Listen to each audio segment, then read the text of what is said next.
Rudy Giuliani said, time for combat. Mike Flynn was talking. I mean, everyone was saying the same thing. And I guess my question for you is, what is the distance that one must show from that endeavor? Because it seems that there were members of the House who were there. There were members of the Senate who, after the insurrection, before we had the body count, went ahead with their efforts to overthrow the result of the election. What is the remedy?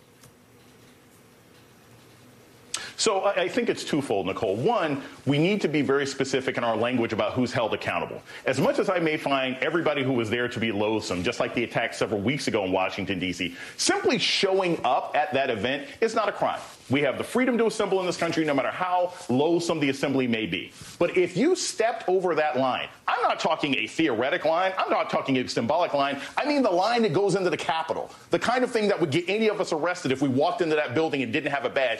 Anybody who stepped over that line should go to jail. That's the first thing. That's the first thing to hold everybody accountable. Second, I said that every single local judiciary that can find cases or crimes committed by Trump or any member of his family needs to sue them and make this country so unpleasant that they want to leave. And then within Congress, we've got to invest. Look, this Parler cache of Parler getting hacked into and names and information and communication, that's going to be the liberals' version of WikiLeaks. Because I promise we're going to end up finding out that some low-level staffer or some member of Congress was probably giving this kind of inside information. And anyone who has been connected to this kind of work should be purged. And I also want to say this because I think there's a difference in responsibility here. If you're some guy who flew out from Lorain, Ohio, if you're a public school teacher from Cleveland that I just read about who comes out and ends up getting home and getting fired, fine. The local, cops and FBI can deal with you.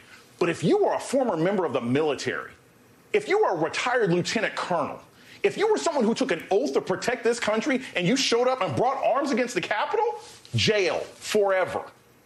And I'm not in favor of the death penalty, but this is getting pretty close.